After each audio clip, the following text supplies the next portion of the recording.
नमस्कार, बहुत स्वागत है आपका। विस्तार न्यूज देख रहे हैं आप और मैं हूं आपके साथ सुमित शर्मा। राजधानी भोपाल में मुख्यमंत्री डॉक्टर मोहन यादव ने लाल घाटी के मनकामेश्वर मंदिर में भगवान चित्रगुप्त की पूजा अर्चना की, दर्शन किए और इस दौरान उनके साथ मंत्री विश्वास सारंग भी मौजूद थे। आज भगवान चित्रगुप्त का प्रकट उत्सव है और प्रकट उत्सव के मौके पर सीएम मंदिर पहुंचे थे। भगवान चित्रगुप्त की पूरे विधि विधान से पूजा अर्चना की है सीएम डॉक्टर मोहन यादव ने।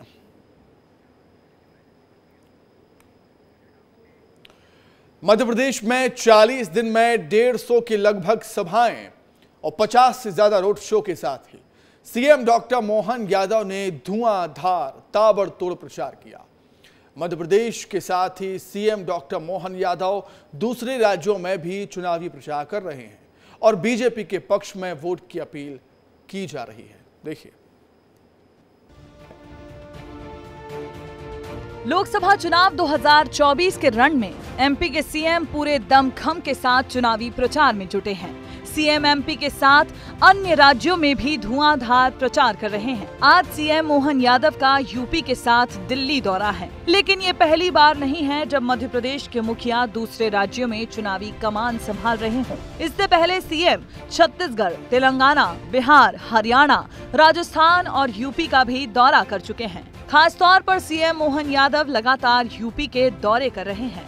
फरवरी से अब तक सीएम 5 बार यूपी जा चुके हैं। तो चलिए अब आपको बताते हैं कि सीएम डॉक्टर मोहन यादव कितनी बार उत्तर प्रदेश के दौरे पर रहे।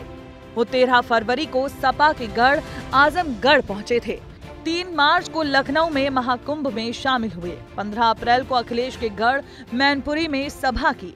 29 अप्रैल को अमेठी में स्मृति ईरानी के पक्ष में सभा की। 3 मई को बदायूं संभल लोकसभा सीट पर प्रचार किया। बीजेपी के स्टार प्रचारक मुख्यमंत्री डॉक्टर मोहन यादव दूसरे राज्यों में भी ताबड़तोड़ दौरे कर रहे हैं। अब इस प्रचार का क्या फायदा होगा, ये तो चुनावी परिणाम ही बताएंगे। ब्यूरो रिपोर्ट, विस्तार न्यूज। तो अपने प्रदेश के बाद अब दूसरे प्रदेशों की जिम्मेदारी भी सीएम डॉक्टर मोहन यादव संभाल रहे हैं। आगे बढ़ेंगे। ईवीएम पर सवाल उठाने वाले मध्य प्रदेश के पूर्व सीएम दिग्विजय सिंह ईवीएम की चौकीदारी करने पहुंचे। गुना में ईवीएम मशीनों की पहरेदारी के लिए दिग्विजय सिंह अचानक स्ट्रांग रूम पहुंच गए और बारीकी से अवलोकन किया कि व्यवस्थाएं क्या है। इस दौरान दिग्विजय सिंह की पत्नी और गुना प्रत्याशी यादवेंद्र सिंह भी उनके साथ मौजूद थे। उन्होंने सीसीटीवी में गलत तारीख को लेकर जिला निर्वाचन अधिकारी से सवाल किए। वहीं जिला निर्वाचन अधिकारी ने कहा कि कोई भी लापरवाही नहीं बरती जा रही है। ऐसा था कि जब वीडियो लिया गया तो वीडियो पे टाइम आ जाता है, तो टाइम सही था, लेकिन डेट 4 जून की। रिटन कंप्लेंट तो नहीं की है, पहले भी बात करते हैं। जो टाइमिंग है वो हो सकता है कैमरा कहीं से वेंडर ने दिया होगा, तो टाइमिंग पहले से सेट रही होगी। बट हमारे पास कंटिन्यूस चूँकि DVR पे कंटिन्यूस रिकॉर्डिंग चल रही है और उनको ही पता है, तो उन्होंने कहा था कि हम इलेक्शन के बाद जो है आपसे DVR की कापी चाहेंगे। तो हमने कहा कोई दिक्कत नहीं है, जो प्रावधान है उसके मुताबिक कर देंगे। बाकी उन्होंने देखा और उन सारी व्यवस्थाओं से वो संतुष्ट। आगे बढ़ते हैं। अब कल लोकसभा चुनाव में मतदान के बाद सभी ईवीएम कड़ी सुरक्षा व्यवस्था के बीच नेहरू स्टेडियम में बनाए गए स्ट्रांग रूम में रख दी गई हैं। हर विधानसभा क्षेत्र के अनुसार 9 स्ट्रांग रूम बनाए गए। इनकी सुरक्षा के लिए 3 स्तरीय 3 लेयर सुरक्षा व्यवस्था की गई। सोमवार 13 मई को इंदौर में लोकसभा के लिए चुनाव हो चुका है और अब चुनाव के बाद जितनी भी इलेक्ट्रिक वोटिंग मशीन्स हैं, ईवीएम है, वो सब नेहरू स्टेडियम में पहुंचा दी गई है। स्टेडियम के जितने भी गेट हैं वहां पर भी पुलिस फोर्स तैनात है। किस तरह की व्यवस्थाएं की गई है हम बात करेंगे। एसीपी राजेश सुलिया हमारे साथ मौजूद हैं। सर, ईवीएम मशीनें स्ट्रांग रूम में पहुँच चुकी है, किस तरह की सुरक्षा व्यवस्था लगाई गई है? ईवीएम मशीनें कल सभी सुरक्षित आ गई है स्ट्रांग रूम में, और स्ट्रांग रूम में रख के उसको सील किया गया है। सील करने के बाद में 3 लेयर की सुरक्षा लगाई है। पहले लेयर में है बीएसएफ जो पैरामिल उसकी है, बाहर की पुलिस बीएसएफ है, 25 लोग लगे हैं उसमें और उनके अधिकारी है। दूसरी लेयर में है हमारी कौन सा होटल है, एसएफ का लगा है, उसमें 33 लोग हैं अधिकारियों को मिला के। और आउटर का जो तीसरा लेयर है उसमें हमारा पुलिस बल है, जिला बल का, वो बाहर के जितने गेट है, आउटर का जितना एरिया है उसको कवर किया हुआ है। तो इस तरह की व्यवस्था है। यहाँ पर सीसीटीवी कैमरा का स्क्रीन लगा हुआ है, देख सकते हैं तमाम कैमरों की यहाँ पर वीडियो फुटेज नज़र आ रहे हैं कहाँ पर क्या हो रहा है। तो अब जिस तरह की व्यवस्था की गई है, आज तक यहाँ पर अधिकारियों को भी आने की अनुमति थी, कल से उन्हें भी आने की अनुमति नहीं रहेगी। यानी कि इस तरह की सुरक्षा व्यवस्था की गई है कि बिना पुलिस और प्रशासन के यहाँ पर परिंदा भी पर नहीं मार सकेगा। पुनीत विजयवर्गीय, विस्तार न्यूज़, इंदौर। बात कुछ और खबरों की। मध्य प्रदेश के नर्सिंग छात्रों के लिए राहत भरी खबर है। अब 3 साल बाद नर्सिंग की परीक्षाएं होने जा रही हैं।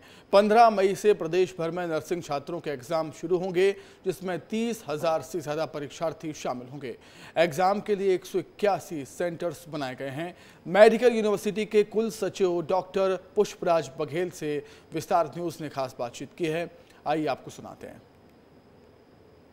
15 मई से मध्य प्रदेश में तमाम नर्सिंग छात्रों की परीक्षाएं शुरू हो जाएंगी और इस वक्त मैं मौजूद हूं नेताजी सुभाष चंद्र बोस मेडिकल कॉलेज में बनाए गए परीक्षा केंद्र में। हमारे साथ डॉक्टर पुष्पराज बघेल जी है, कुल सचिव है मध्य प्रदेश आयुर्विज्ञान विश्वविद्यालय के। एक बड़ी राहत की सांस आपने भी ली होगी। विलंब निश्चित तौर पर हुआ है, लेकिन सारे छात्रों के साथ न्याय हुआ और अंत में अब सभी बच्चे परीक्षा दे पाएंगे। आज स्थिति ये है कि पूरे प्रदेश में सारी इन परीक्षाओं के लिए सेंटर बन चुके हैं। हर जगह कॉपियाँ पहुंच गई हैं, सेंटर सुपरिंटेंडेंट का निर्धारण हो चुका है और सारे बच्चों के एडमिट कार्ड वगैरह जनरेट कर दिए गए हैं, जैसा माननीय न्यायालय ने निर्देश दिया था। कौन से कोर्सेज हैं जिनकी परीक्षाएं अभी शुरुआत हो रही हैं? और चूँकि 3 सालों में बीएससी, एमएससी, ये तमाम नर्सिंग जो कोर्सेज हैं ये पेंडिंग पड़े हुए हैं, कैसे शेड्यूल बनाया है आप? सारे जो सत्र 20-21 के जिन एग्जाम से माननीय न्यायालय का स्थगन आदेश था, BSc nursing, post basic BSc nursing और एमएससी नर्सिंग, तीनों परीक्षाएं जो विश्वविद्यालय से संबद्ध कोर्स हैं, तीनों की परीक्षाएं हो रही हैं और लगभग 30,000 के आसपास विद्यार्थी हैं। सारी विधाओं को मिला लें तो पूरे प्रदेश में सारे बच्चे परीक्षाओं में अपीयर हो रहे हैं। कैसे शेड्यूल तैयार किया है? क्योंकि हर साल 2-2, 3-3 परीक्षाएं होती हैं सेम के हिसाब से हम देखें तो ये आगे कब तक ये परीक्षाएं चलेंगी और कब तक परीक्षा परिणाम आएंगे? ये लगभग 20-25 दिन है इन परीक्षाओं के चलने का। कुछ गैप, कुछ और परीक्षाओं का जो शेड्यूल चल रहा है उसको हिसाब से एडजस्ट करके 20-25 दिन ये परीक्षाएं चलेंगी। उसके पश्चात इनके बच्चों के प्रैक्टिकल एग्जाम्स होंगे और शीघ्र इवैल्यूएशन प्रारंभ करके इनके रिजल्ट घोषित किए जाएंगे। बिल्कुल, तो ये बड़ी राहत की बात यहाँ पर कुलसचिव जी ने की है कि अब परीक्षाओं का दौर शुरू हो गया है और लगभग मैं कहूँ तो 1 साल के अंदर अंदर सभी परीक्षा के जो परीक्षार्थी थे उनके हाथ में उनका रिजल्ट होगा, उनका भविष्य होगा। कैमरामैन रवीन के साथ दुर्गेश कुमार, विस्तार न्यूज़। उज्जैन में साध्वी मंदाकिनी को पुलिस ने गिरफ्तार कर लिया। धोखाधड़ी के मामले में पुलिस ने यह गिरफ्तारी की है। बताया जा रहा है कि साध्वी के खिलाफ उज्जैन शहर के अलग अलग थाने में धोखाधड़ी के 2 मामले दर्ज हैं। साध्वी द्वारा महामंडलेश्वर का पद दिलाने के एवज में रुपयों की धोखाधड़ी का आरोप लगा है। पुलिस ने जांच कर गिरफ्तारी की है साध्वी मंदाकिनी की।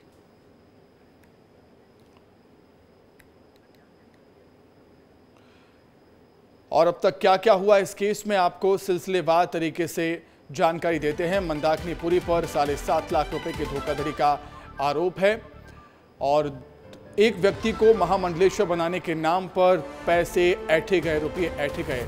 आरोपों के बाद निरंजनी अखाड़े ने जांच कराई। जांच में आरोप साबित होने पर निष्कासित कर दिया साध्वी मंदाकिनी को। निष्कासन के बाद मंदाकिनी पुरी ने आत्महत्या की कोशिश की, जहर पीकर, कीटनाशक पीकर। अब पुलिस की गिरफ्त में है मंदाकिनी पुरी, फिर उन्हें कोर्ट में पेश किया जाएगा। मंदाकिनी पुरी कौन है ये भी जान लीजिए, ये भी आपको बताते हैं। महामंडलेश्वर मंदाकिनी का असली नाम है ममता जोशी, जो कि श्री पंचायती निरंजनी अखाड़े से जुड़ी हुई हैं। मंदाकिनी पुरी महामंडलेश्वर बनने वाली पहली महिला संत हैं। 2019 में बनाई गई अखाड़े की महामंडलेश्वर। यह है मंदाकिनी पुरी, जिन्होंने महामंडलेश्वर बनाने के नाम पर लाखों रुपए ऐंठ लिए, ठग लिए।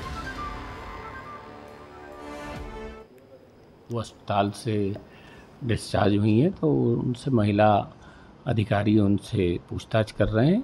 अभी 2 अपराध पंजीबद्ध थे, एक थाना महाकाल में और एक थाना चिमनगंज में। तो दोनों ही अपराधों के संबंध में स्टेटमेंट लिए जा रहे हैं, पूछताछ की जा रही है और जो भी कानूनी कार्रवाई है वो की जा रही है। अभी कोई आवेदन ऐसा मेरे संज्ञान में नहीं है कि कोई आवेदन आए। आगे बढ़ेंगे अब। ग्वालियर में मतदान की ड्यूटी में गई आईजी दफ्तर की महिला बाबू और सिपाही 6 दिनों से गायब हैं, लापता हैं। महिला एएसआई निशा और आरक्षक अखंड प्रताप सिंह 5 साल से आईजी दफ्तर में तैनात थे। लोकसभा चुनाव में मतदान के दौरान दोनों ड्यूटी पर थे, ड्यूटी करने गए थे दोनों, लेकिन 7 मई के मतदान के बाद वापस नहीं लौटे हैं। दोनों के परिवार वालों ने इसके बाद आईजी अरविंद कुमार सक्सेना से मुलाकात की और कुछ जानकारी भी दी। दोनों के दिल्ली में होने की आशंका है। वहीं बिना सूचना ड्यूटी से गायब रहने और काम में लापरवाही बरतने पर आईजी ने दोनों को सस्पेंड कर दिया है। सूत्रों का कहना है कि यह मामला है प्रेम प्रसंग का। भाई साहब दोनों शादी करना चाहते थे लेकिन परिवार वाले राजी नहीं थे तो गायब हो गए, ड्यूटी पर निकले, लौटे ही नहीं घर। अब तक किसी भी केस को दर्ज कराने में पुलिस जिन शब्दों का इस्तेमाल करती थी, अब वो शब्द गायब होने वाले हैं, क्योंकि इनमें ज्यादातर उर्दू और फारसी के शब्द होते थे जिन्हें समझना एक आम आदमी के लिए आसान नहीं था, मुश्किल था। अब ये शब्द गायब होंगे और नए शब्दों का इस्तेमाल किया जाएगा। अब कत्ल की जगह हत्या लिखा जाएगा, वहीं अदालत की बजाय न्यायालय शब्द का इस्तेमाल किया जाएगा। अभिरक्षा को गिरफ्तार या हिरासत बोला जाएगा।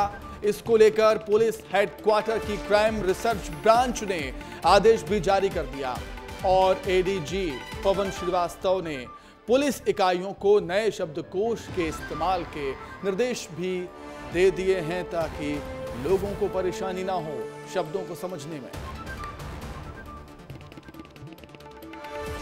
ग्रामीण अंचलों में जल संकट इन दिनों खतरा बनता जा रहा है, बना भी हुआ है। लोग बूंद बूंद पानी के मोहताज हैं। जल संकट को लेकर प्रशासन और सरकार सख्त है, लेकिन सख्ती कागजों तक ही सिमट जाती है। मैहर में 3 बड़े सीमेंट प्लांट हैं जिन्होंने अपने प्रभावित गांवों में सरपंचों को पानी वितरण का कार्य सौंपा है। उसके बाद भी लोगों को जल समस्या से निजात नहीं मिल पा रही। वहीं उज्जैन में एक तेज रफ्तार बस अचानक बेकाबू होकर पलट गई। हादसा उस वक्त हुआ जब बस के सामने अचानक बाइक आ जाती है और बाइक सवार को बचाने की कोशिश में बस हादसे का शिकार हो जाती है। सड़क हादसे में बस में सवार करीब 12 यात्री घायल हुए हैं जिन्हें अस्पताल में एडमिट किया गया। तो बेकाबू होकर तेज रफ्तार बस पलट गई है। आप देख सकते हैं किस तरीके से सड़क से नीचे उतर गई, खेत में जाकर बस पलट गई है। बेकाबू होकर पलटी बस बाइक सवार को बचाने के चक्कर में अचानक से एक बाइक आ जाती है इस बस के सामने और बस की रफ्तार तेज़ होती है और अचानक बाइक के सामने आ जाने से बस बेकाबू हो जाती है और पलट जाती है। इस हादसे में 12 यात्री घायल हुए हैं। गंभीर घायलों को अस्पताल में एडमिट किया गया है जहां पर उनका उपचार चल रहा है। पुलिस वहां पर पहुंचती है और पुलिस मामले की जाँच कर रही है।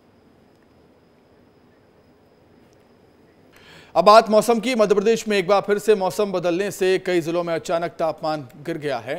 16 तारीख तक भोपाल, नर्मदापुरम समेत कई जिलों में तेज हवाओं के साथ बारिश का अनुमान है। साथ ही कई जिलों में ओले गिरने की संभावना भी।